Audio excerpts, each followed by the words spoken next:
स्वागत है हमारे YouTube channel Goswami IAS academy के। और जितने भी यूट्यूबर हैं, एक रिदम के लिए आप लोग को अति आवश्यक है। जैसे अभी आप लोग का हिस्ट्री उधर मिल रहा है और उनके साथ साथ आज से एक हम लोग ज्योग्राफी का भी पोर्शन लेते चलते हैं और देखते चलते हैं। सबसे पहले ज्योग्राफी में हम लोग आज जो देखेंगे वो देख लेते हैं। सबसे पहले ज्योग्राफी में आपको पढ़ना क्या है। यदि ज्योग्राफी के अध्ययन पे चलते हैं हम लोग तो आसान भाषा में यूं कहें कि इनके सिलेबस को हम लोग 3 भागों में बांट देंगे। एक भारतीय भूगोल, दूसरा विश्व भूगोल और तीसरा भौतिक भूगोल।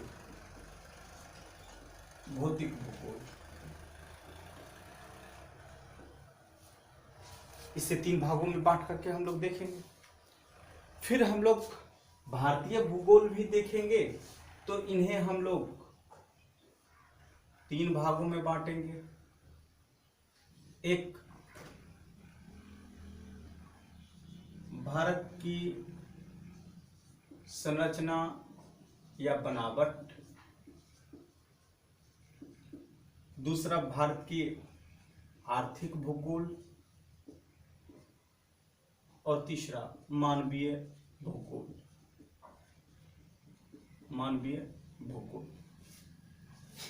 ठीक है।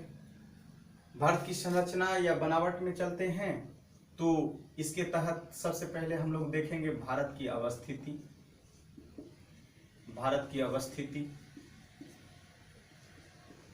उसके बाद भारत की भौतिक संरचना,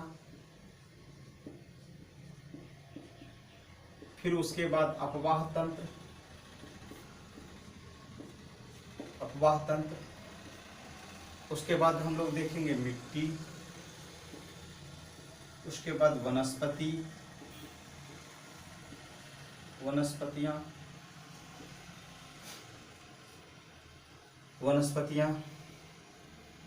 है ना। उसके बाद हम लोग जैव आरक्षण क्षेत्र,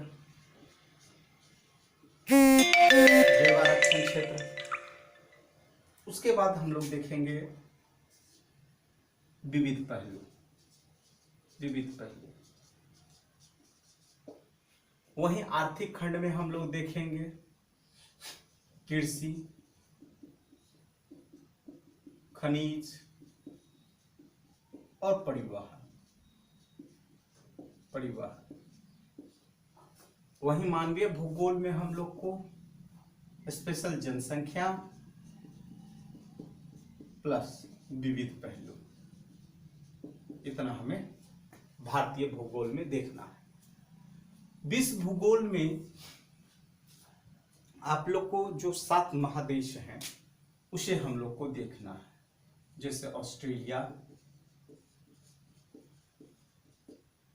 यूरोप, अफ्रीका, एशिया, उत्तरी अमेरिका,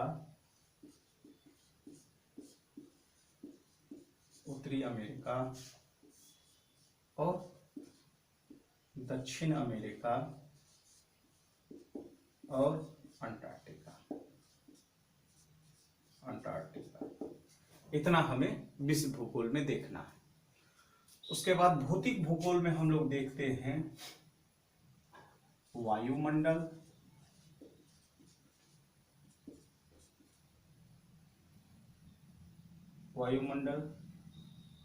जलमंडल,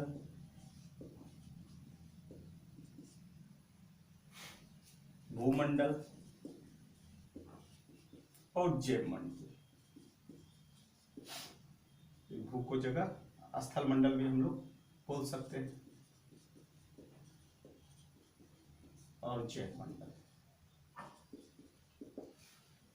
इसे हम लोग आसान वे में एक सिलेबस को हम लोग डिफाइन किया।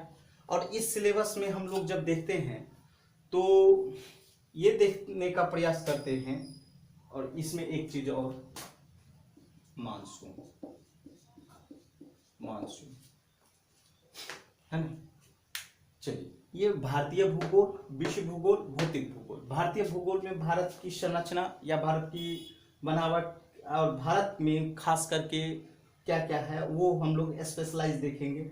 जैसे भारत की अवस्थिति, भौतिक संरचना, अपवाह तंत्र, मानसून, मिट्टी, वनस्पतियां, जैव आरक्षण और विविध, है ना, पहलू है। आर्थिक क्षेत्र में हम लोग कृषि, खनिज, परिवहन, और मानवीय भूगोल में जनसंख्या और विविध पहलू देखेंगे। विश्व भूगोल में ऑस्ट्रेलिया, यूरोप, अफ्रीका, एशिया, उत्तरी अमेरिका, दक्षिण अमेरिका, अंटार्कटिका। भौतिक भूगोल में वायुमंडल, जलमंडल, भूमंडल और जैवमंडल। यहाँ से आप लोग का ज्योग्राफी में यदि हम ये बोले कि 20 प्रश्न आते हैं, 20 क्वेश्चन आते हैं, तो लगभग 10 क्वेश्चन इंडियन ज्योग्राफी से, 5 प्लस, है ना, और 5 प्लस माइनस, इस तरीके का रेशियो हम लोग ले सकते हैं। तो हालांकि हम लोग के लिए हर चीज इंपॉर्टेंट है, और हर चीज इंपॉर्टेंट है तो हम लोग का पढ़ने का भी जो तरीका होगा वो एक अलग तरीके से होगी। तो हम प्रयास करेंगे आप लोग को ये सभी सिलेबस को पूरी गहन अध्ययन के साथ, जोहदत के साथ आप लोग को मिलते चले, और ये एक तरीके से जब देखेंगे तो हमें लगेगा कि भूगोल को एक दूसरे नज़रिए से पढ़ना चाहिए, खास करके मैप के नज़रिए से। अब हम लोग देखते हैं भारत की अवस्थिति, शुरुआत करते हैं, और शुरुआत करते हुए हम लोग आगे बढ़ते चलते हैं। उम्मीद करते हैं इस तरीके से जब ये सिलेबस भी आप लोग देख लेंगे तो आप लोग को क्लियर हो जाएगा। धन्यवाद।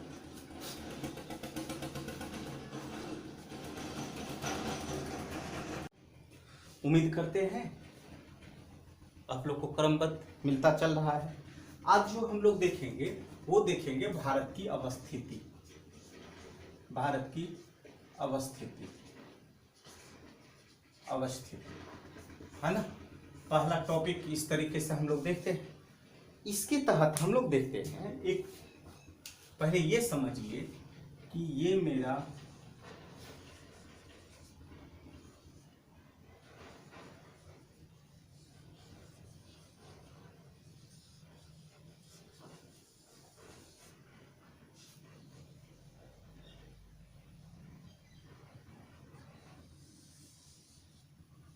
भारत है, ठीक है, मान लीजिएगा, ठीक है।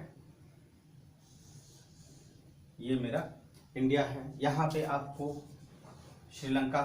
चलिए, ये भारत की जो अवस्थिति है, तो ये देखिए सबसे पहले यहाँ मान लीजिए कि ये मेरा पूरा विश्व है। क्या है? विश्व है। और इस विश्व में आपको एक काल्पनिक रेखा है जिसे बीचों बीच डिवाइड किया गया है, जिसे भूमध्य रेखा कहते हैं। ये हम लोग बहुत डिटेल से देखेंगे, लेकिन अभी समझ लीजिए, इसे हम लोग भूमध्य रेखा कहते हैं।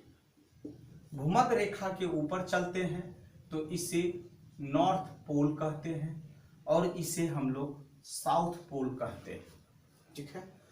मतलब इक्वेटर से ऊपर चलते हैं तो नॉर्थ पोल, और इक्वेटर से नीचे चलते हैं तो साउथ पोल। चलिए, यहाँ तक समस्या नहीं।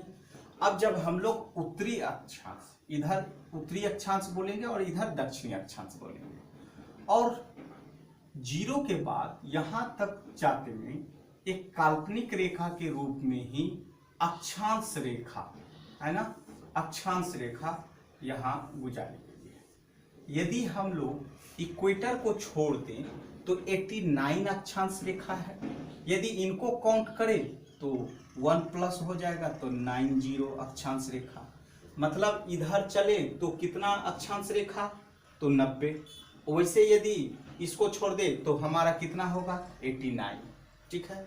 सेम साउथ पोल में भी आपको क्या मिलेगा? सेम यहाँ पे आएंगे तो 90, तो यहाँ पर भी आएंगे तो 89 + 1, ठीक है। तो टोटल कितना, यहाँ पर भी 90। ये मिडिल ले लेते हैं। यदि पूछा गया कुल कितना अक्षांश रेखा है, तो यहाँ तो होता है 180, 180। लेकिन ये जो एक है, एक तो इसमें भी आ रहा है और एक इसमें भी आ रहा है, तो माइनस हो गया 1, तो कितना हो गया 179, 179 अक्षांश रेखा हो गया। तो ऊपर वाले को हम लोग क्या बोलेंगे, नॉर्थ, और नीचे वाले को हम लोग क्या बोलेंगे, साउथ। यहां तक उम्मीद करते हैं कि आप लोग को समझ में आ गया होगा। चलिए, ये मेरा पूरा विश्व है। अब यहां पे इसके बीचों बीच से एक मध्याह्न रेखा गुजारा गया है ना। इसको जैसे ये मध्याह्न रेखा भूमध्य रेखा है, पृथ्वी का भूमध्य, पृथ्वी के बीचों बीच, उसी तरह से ये मध्याह्न रेखा है, मध्याह्न रेखा है। इधर आने पे इसे हम लोग बोलते हैं पूर्व, और इधर बोलते हैं हम लोग पश्चिम, पश्चिम, ठीक है। इधर बोले पूर्व और इधर बोले पश्चिम। इसमें यही जीएमटी रेखा है जो लंदन से होकर के गुजरती है, फ्रांस, अल्जीरिया, माली, बुर्किना फासो और घाना से होकर के गुजरती है। हम इस पे डिटेल चर्चा करेंगे। और इधर टाइमिंग जोन जो होता है ये प्लस होता है और इधर माइनस होता है, अभी वो भी हम चर्चा कर रहे हैं। लेकिन सबसे पहले हम ये देखने का प्रयास करते हैं कि यहां पे आएंगे तो आपको नॉर्थ अमेरिका मिलेगा, ठीक है। यहां पे आएंगे तो आपको साउथ अमेरिका मिलेगा। ये वाला आपको यूरोप हो गया, ये वाला आपको एशिया हो गया, एशिया हो गया, ये वाला ऑस्ट्रेलिया हो गया, ये वाला आपको अफ्रीका हो गया, है ना, और ये अंटार्कटिका। तो ये जो एशिया है, ये एशिया में ही क्या है, मेरा इंडिया है। ये देखिए, तो इक्वेटर के नजदीक आ रहा है। तो 8.4 मतलब यहां से जब हम लोग स्टार्ट करेंगे, कितना अक्षांश, 1 2 3 4 5 6 7 8 9 10 11 ऐसे चलते हैं। और आपको मालूम होगा कि भारत के बीचों बीच से कर्क रेखा गुजरती है ना। भारत के बीचों बीच से कर्क रेखा गुजरती है, और ऑस्ट्रेलिया के बीचों बीच से 23.5 उत्तरी और 23.5 दक्षिणी मकर रेखा गुजरती है। अब बताइए, भारत जो है वो इक्वेटर से ऊपर जाएंगे तो उत्तरी अक्षांश हो गया ना। तो भारत जो है यहाँ पे 8.4 से स्टार्ट होगा, कितना उत्तरी अक्षांश, 8.4 उत्तरी अक्षांश से लेकर के चलता गया और 37.25 है ना, ये भी क्या, उत्तरी अक्षांश, उत्तरी अक्षांश। मतलब 8.4 से लेकर के 37.25 उत्तरी अक्षांश तक ये भारत की अवस्थिति हो गई, ठीक है, अक्षांश के रूप में। यदि हम लोग इधर देखें तो ये हमारा क्या है, पूर्व देशांतर, इसे हम लोग देशांतर रेखा बोलते हैं। तो पूर्वी देशांतर, तो भारत यहाँ पे है, यहाँ पे है, इधर तो है नहीं, इधर तो अमेरिका वाला, एशिया वाला कंट्री जो होगा तो वो पूर्वी में होगा। तो भारत इस तरीके से हमारा चला, ऐसे करके इधर चलते हैं तो हमारा टोटल 180 देशांतर, 180 देशांतर पूरब में और 180 देशांतर पश्चिम में। फिर मिडिल पॉइंट को यदि छोड़ देंगे तो यहां मान लीजिए 360 होता है तो -1 हो जाएगा, तो 359 टोटल कुल देशांतरों की संख्या आप लोग बोल सकते हैं, है ना। इस तरीके से इधर आपका गया तो 67.25 क्या, पूर्वी देशांतर, पूर्वी देशांतर से लेकर के 97.25 है ना, ये भी आपको क्या, पूर्वी देशांतर। विश्व के नजरिए से तो विश्व में भारत कहां अवस्थित है, तो उत्तरी अक्षांश में है ना, कहां, 8.4 से लेकर के 37.25 तक, और वहीं पूर्वी देशांतर 67 से लेकर के 97 तक।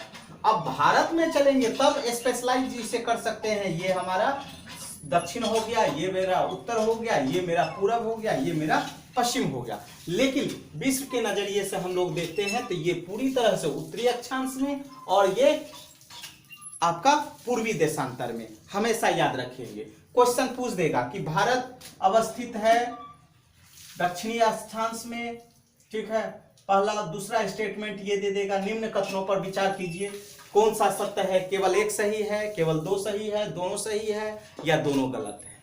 इस तरीके से आप लोग को प्रश्न देखते रहना है। चलिए, तो भारत पूरी तरह से उत्तरी अक्षांश में और पूर्वी देशांतर में। अब यहीं पे हम लोग ये समझ लेते हैं थोड़ा टाइमिंग जोन, यहीं पे जब चर्चा हो रही है, आगे हम बताएंगे लेकिन यहां समझ लीजिए। तो इधर हमारा क्या हुआ,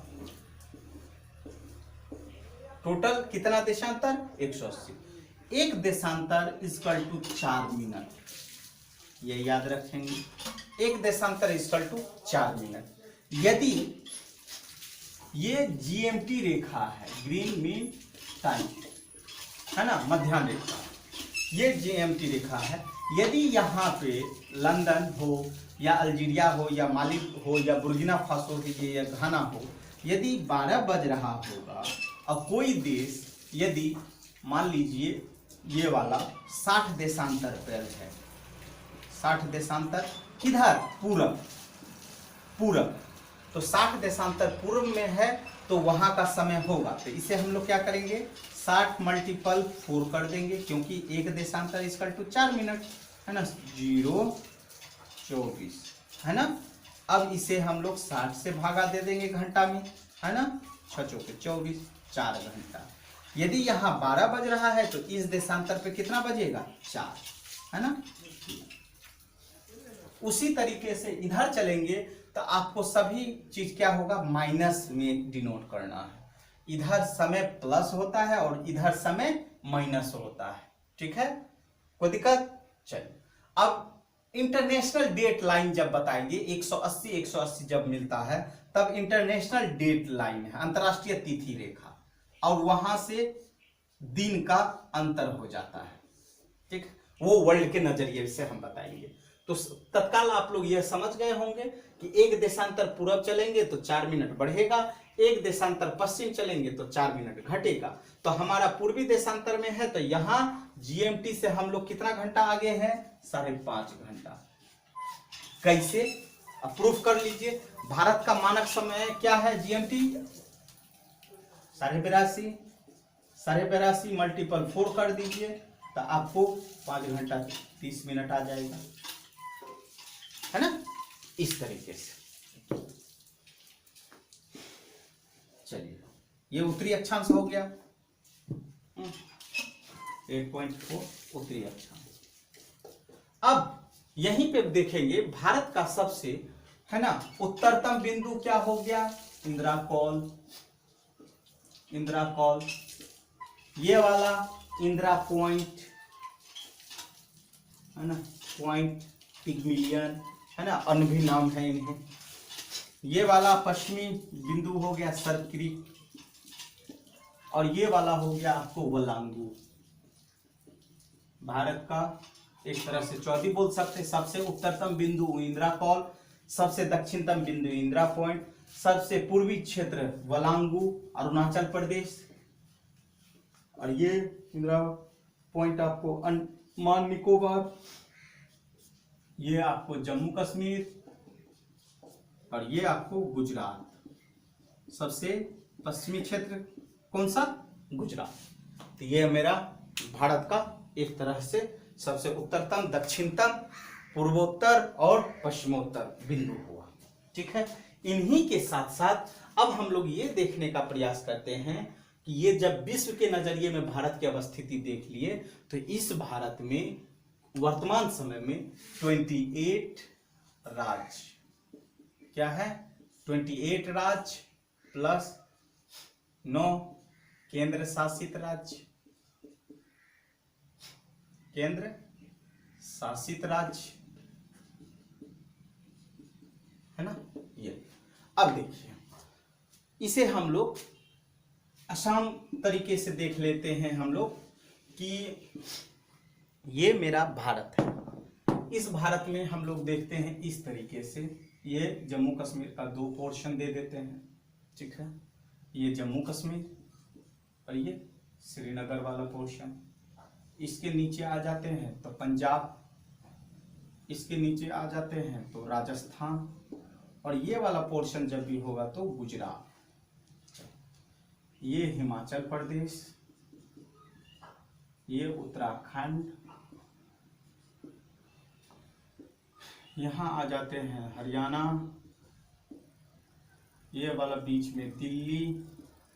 चलिए अब यहाँ पे आ जाते हैं आपको यूपी,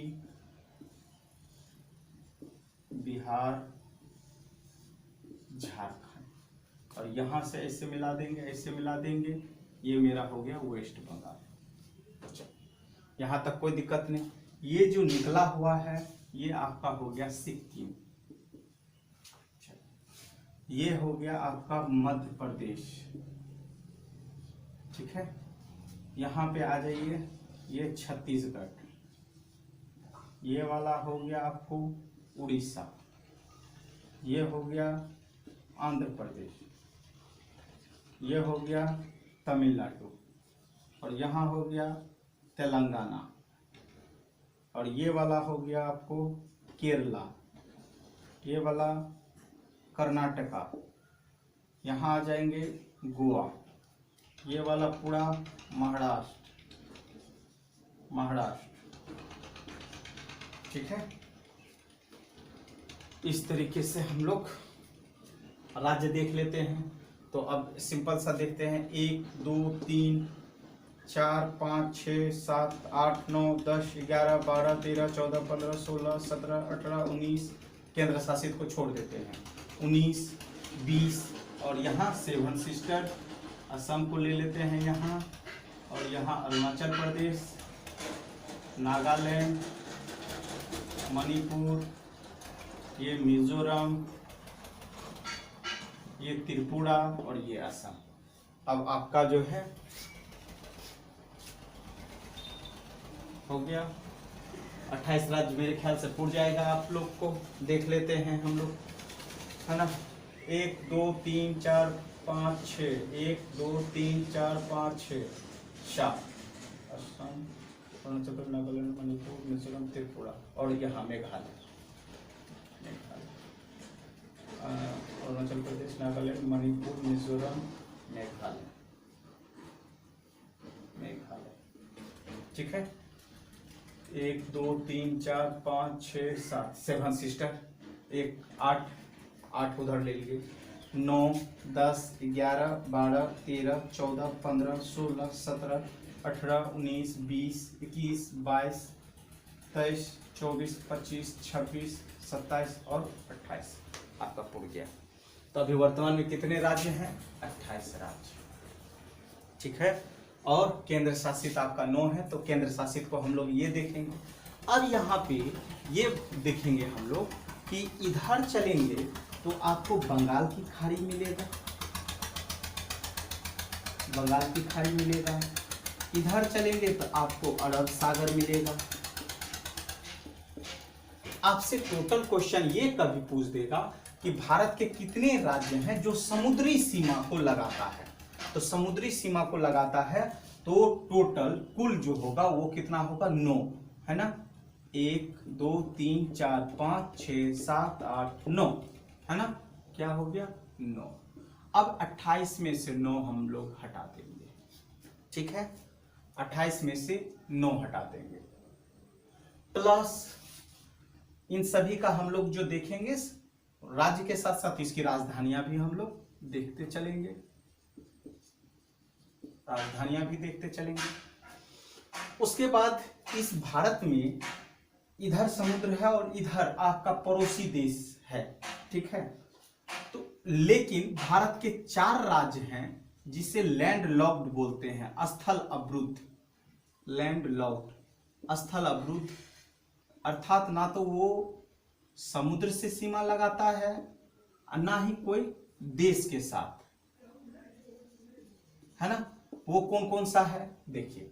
1 नंबर में झारखंड, दूसरा हरियाणा, तीसरा छत्तीसगढ़, चौथा मध्य प्रदेश और पांचवा अब तेलंगाना। तेलंगाना, ठीक है। ये इसे हम लोग बोलते हैं स्थल अवरुद्ध। कौन कौन सा? झारखंड, हरियाणा, मध्य प्रदेश, छत्तीसगढ़ और तेलंगाना, ठीक है। तो 9 5 14, ये 14 28 में से 14 चला गया, है ना। 9 ऐसे हैं जो समुद्री सीमा लगाता है, 5 ऐसे हैं जो स्थल अवरुद्ध हैं, और उसके बाद जो शेष बच जाते हैं, है ना, शेष जो बच जाते हैं वो सभी क्या चीज से सीमा लगाते हैं? पड़ोसी देशों से, है ना, पड़ोसी देशों से, ठीक है। पड़ोसी देश में हम लोग देख लेते हैं यहाँ क्या क्या है। यहाँ पे आपको पाकिस्तान मिल जाएगा, यहाँ पे आपको अफगानिस्तान मिल जाएगा, ये वाला चाइना मिल जाएगा, ये भूटान में, नेपाल मिल जाएगा, यहाँ ये भूटान हो गया, ये वाला आपको म्यांमार हो गया, ये वाला मेरा बांग्लादेश हो गया, बांग्लादेश हो गया, ठीक है। इतने कंट्री हैं। इसे याद इस तरीके से हम लोग करेंगे।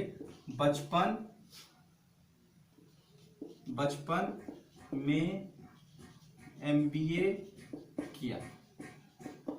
ब से बांग्लादेश, च से चीन, प से पाकिस्तान, न से नेपाल, M से म्यांमार, B से भूटान और A से अफगानिस्तान। ये क्रमबद्ध रूप से है। भारत में सबसे ज्यादा किस देश की सीमा ज्यादा लगती है? तो वो इस तरीके से क्रम याद रखेंगे। बांग्लादेश का, उसके बाद चीन का, उसके बाद पाकिस्तान का, उसके बाद नेपाल का, उसके बाद म्यांमार का, उसके बाद भूटान का, उसके बाद अफगानिस्तान।